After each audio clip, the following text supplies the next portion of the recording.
Here we go! We went from couch to strong in the part 1 video. Now it's time to upgrade our workout and go from strong to beast. We're going to use one of the best gym equipments to ever be invented, used on most logos across the country, the barbell.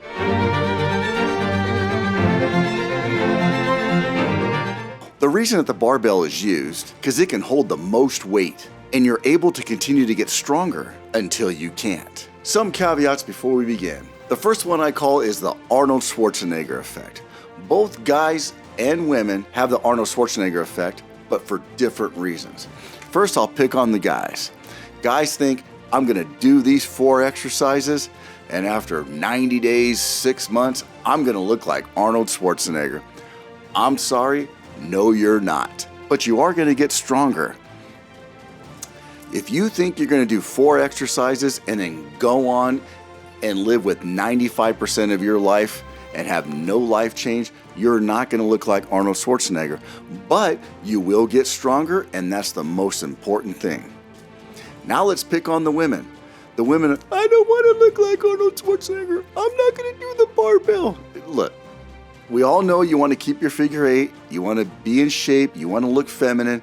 And you are, okay? You're not going to look like Arnold Schwarzenegger by doing the barbell program. But what's going to happen is you're going to burn fat and you're going to gain muscle. And you get to stop whenever you want to stop.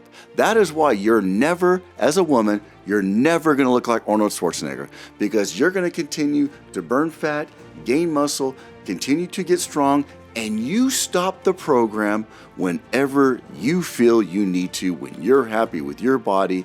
Then you go off and do your class, go off and do another particular workout.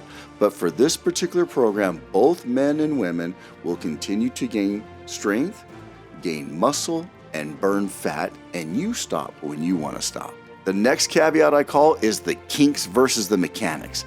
If you have something completely mechanically wrong, herniated disc, this particular hip issue, this knee issue, this program is not going to solve. If anything, you may not be able to do this program because of your mechanical issue that you have going on in your body. What was told to me, and it actually happened to me, is my kinks by doing this program went away.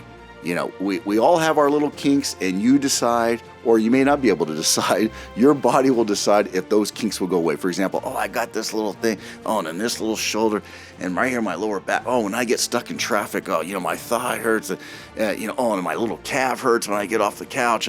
I mean, everyone's got their own little story, little kinks that they have in the system. By doing the barbell type strength program, for me, it worked out all my little kinks. And I really excelled. I got stronger. I exceeded expectations. I was able to do my obstacle course racing better. I was able to run better. I'm able to do my gym workouts better. I'm able to ride my mountain bike better. Everything I do is actually better because of this particular program.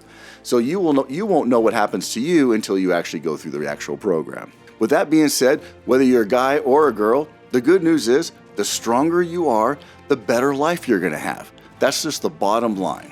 Now for me, I can jump 8-foot walls, I can climb ropes, I can swim in mud, I can do all sorts of things because I'm a lot stronger.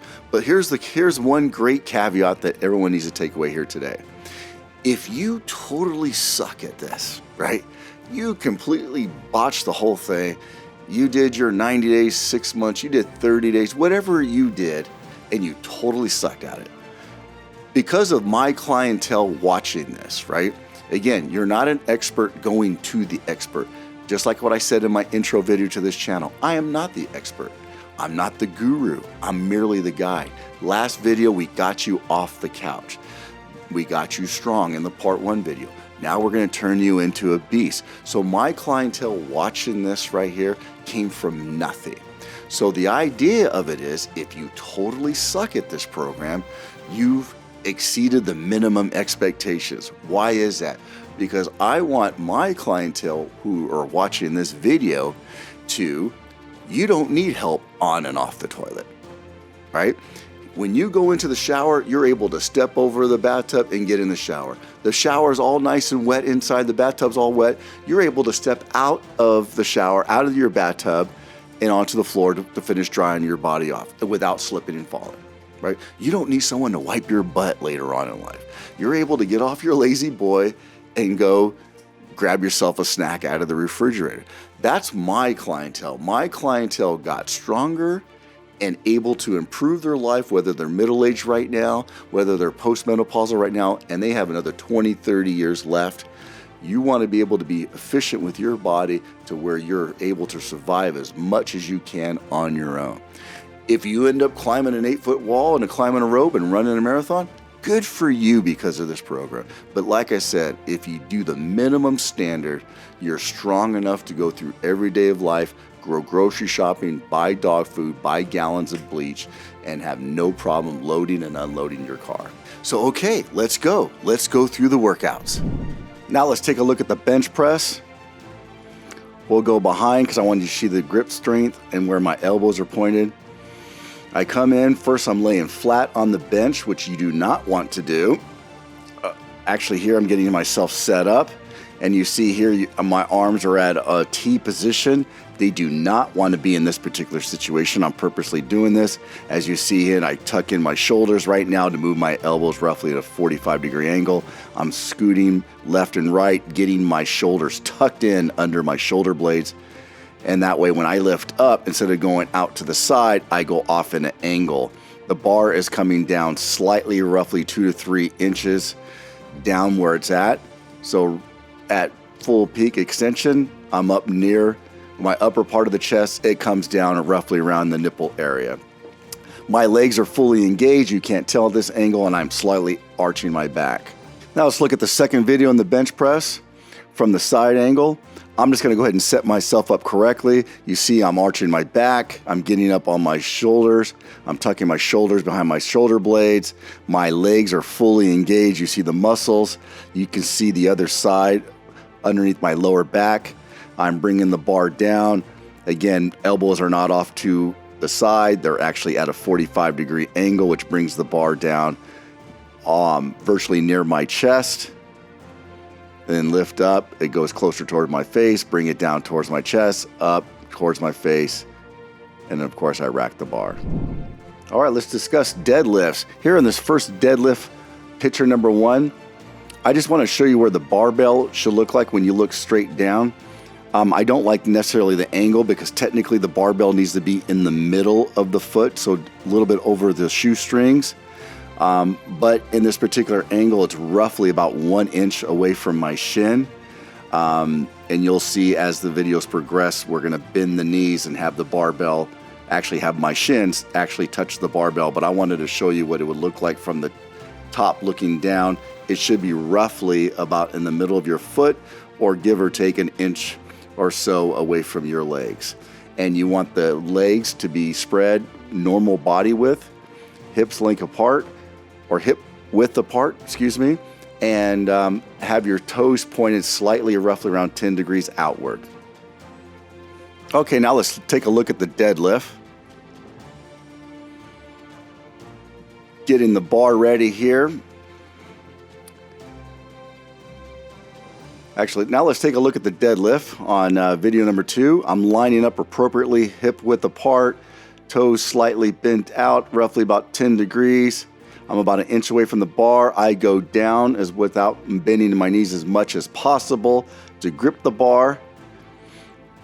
Still overhanging.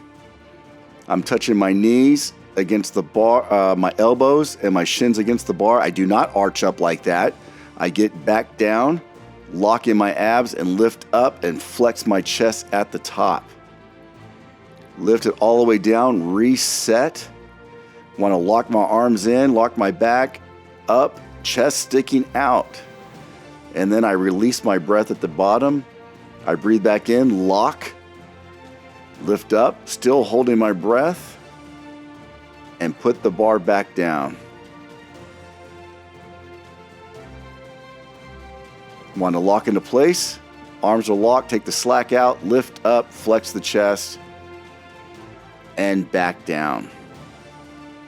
Okay, let's watch the third video here of the deadlift. From this particular angle off to the side, I come up, hip width apart, feet slightly tilted. about an inch away from the bar, bend down, bend the knees barely, grab the bar, have my shins touch the bar, lock in my arms against my knees, which strengthens my back, lift up, flex the chest, come back down, and breathe out. Breathe in, lock in my abs, lift up, flex the chest, come back down to breathe out. Very important right now, I'm arching my back, but watch when I lock in. From this point of view, you'll see it strengthen out. There you go, boom. Take the slack out, lift up, flex the chest. Okay, let's look at the press. Wanted to give you a first close-up shot. I'm approaching the barbell, which is near my sternum. I'm coming in with my elbows flared out before I grip the bar. And then when I come in, I tuck in the elbows. That way, by doing that with the elbows flared out, when I tuck them in and pick up the actual bar, my elbows are perpendicular to the ground. You see I'm practicing throwing my hips forward. When you see people go back, it's actually hips forward versus head back. So hips forward gives you room to lift the bar so you don't hit yourself in the jaw. And you get the full body in motion. You don't see it in that angle, but I also do a full extension with my arms. Let's look at video number 2 with the press. Want to show you something from behind. Again, approach the barbell roughly in the sternum area. Elbows are flared out as I grip. Tuck in the elbows, bend down, lift up. The arms are 90 degrees near my chest. Hips go forward and thrust up. Hips forward, thrust up. And I do the overextension. Press is all shoulders, upper chest, upper back. All right, let's talk about the squat. Here we go. In this first video I want to show you, I'm approaching the squat rack. I am coming up to the bar. I am slowly getting myself used to having the bar slide down my back. As you see, I'm using a rocking motion. Not concerned with my wrists right now. I'm over exaggerating because this is probably how you're going to be when you first enter the squat rack. You watch me back up a little bit here, showing you a few squats. Don't be too concerned about the form, but I want to show you my wrists, how they're going forward. I'm not bending my wrist back. My feet are in a normal athletic stance. They're off to pointing to the side just a little bit. And I wanted to show you this angle. Here we watch the second video of the squat. I get myself set up after I already have the bar on my back. It could be a little lower. Get an athletic stance, toes pointing to the side. And here you see me squat. Now what I want to really point out in this particular scene here is I squat all the way down. I lift up with my butt first. So you go down, lift up with my butt first. I breathe in like someone's going to punch me. Breathe out when I get to the top. And here we have on video number 3 in the squat. What's very important before you begin, you breathe in and you flex your abs like someone's going to punch you in the gut. Go all the way down, hips up first, come up to the top and release the air and breathe it back in to repeat. Here I threw 135s up just for kicks and giggles. Again, athletic stance, kind of working on my breathing. Breathe in, hips up first. Go down, hips up first. And the reason why the hips are going up first is because I not only want to use my legs, I also want to use my back. I want to make this a full body exercise. As I'm going down and up, I have my abs flexed like someone's going to punch me in the gut. All right, let's talk about some final thoughts. Okay, first of all, I use the full training program. I did this for at least 90 days. I worked with a personal trainer who was skilled with the barbell. I recommend you do the same thing. But again, I understand my clientele when part 1 came off the couch and now you're looking to take it to the next level and give it a shot. Feel free to take my recommendations and get your body used to moving, get your body used to the barbell, and get a lot stronger. When you reach that point when you feel comfortable, I would recommend hiring an expert to help take you to that next level. But if you want to try this out at the gym or continue with the part 1 exercises in your home, feel free to do so. But the first thing that you need to do is discover a bottom line baseline to where you need to start. In the video, you saw me doing the empty bar, right, which is roughly 45 pounds. That's the average barbell weight. They do make smaller ones. You also saw me do 45 pounds on each side, which is roughly about 135 pounds total weight. You don't know where you need to start, and you don't know obviously where you're going to plan on finishing. So everybody needs to start with the 45 bar, and you need to start with the warm-up with the 45 bar with no weights on it. In the beginning with the training program, you're going to start below average, or maybe you come across average, or maybe it actually went too far and you got to back it up. I recommend the below average approach, where you start off with 45 and you continue with that. You warm up, you do 5 reps. Oh, that was pretty easy. You know what? I'm going to throw 10 on, 5 on each side. Now I'm going to do 55. Oh, you do 55? Oh, that was pretty good, right? Or maybe it's 60 pounds. The bottom line is you would have to discover from day one, the first week, the second week, whatever how long it takes you to get to where every time you're doing a set, you're actually pushing yourself. That way you leave the gym or you leave each round like, whew, that was exhausting. Because what this is not a cardio program. This is you do 5 reps and you rest. And rest may be 30 seconds. It may be 2 minutes, it may be 3 minutes. Your body will decide when it needs to go do number 2, right? Wait, that didn't make sense. Your body will decide what round you go to next. So after round 2, you rest 2 to 3 minutes. Round 3, rest 2 to 3 minutes. Maybe round 4, you have to rest 4 minutes. Maybe you rest 30 seconds. We don't know that yet. But with the training program, one of the things you're going to do is you're going to start off by doing squats. And you're going to do that 5 reps. And you're going to do that 3 times. And remember with the squats, you want an athletic stance, feet off to the side a little wider stance in the hips. You go down and squat into a seated position. You lift your butt first, not your legs, but that way your back stays angled. And you're making this a leg and back exercises with the squats. Before you begin, brace yourself like someone's going to punch you. You go down, you go back up, you release. Again, 5 reps, 3 times. The first rep is with the bar, 45 pounds. In the beginning, maybe it's 50, 60, 70. You have to determine where you want to start off. And I would start off, quote unquote, below average, where you leave day 1 and you're perfectly fine. It's okay. It's going to take you a couple weeks to kind of find that baseline, if you will. Maybe it's 135 pounds. And whenever you find that baseline from that point forward, you have a couple of choices. Every time you go to the gym, you increase it by 5 pounds. So you're going to go every other day. Why is that? Because in the strength training program, we're pushing your muscles to the max. You need a day rest after each workout. So maybe 3 times a week to get started. Monday, Wednesday, Friday, every other day. And you would determine, especially in the beginning, you may go from 135 to 140, then Wednesday, 145, and then Friday, 150. You may get to the point where every week you're increasing by 5 pounds. You don't know that yet. In the beginning, you're going to really find yourself. So 5 sets of 3 with squats. On the bench press, also 5 sets of 3. Remember the bench press. People just think it's just a chest exercise. It's a full body. You want to lock in your legs on the ground, flat on the ground, a slight arch in your back to where you're puffing your chest out as you saw in the videos. You should be able to slide your hand underneath the lower part of the back. Again, you don't bench press like this. You'll give yourself an impingement. You bench press like this, and then you go up from there with your elbows tucked in. One of the key points, people hurt themselves all the time.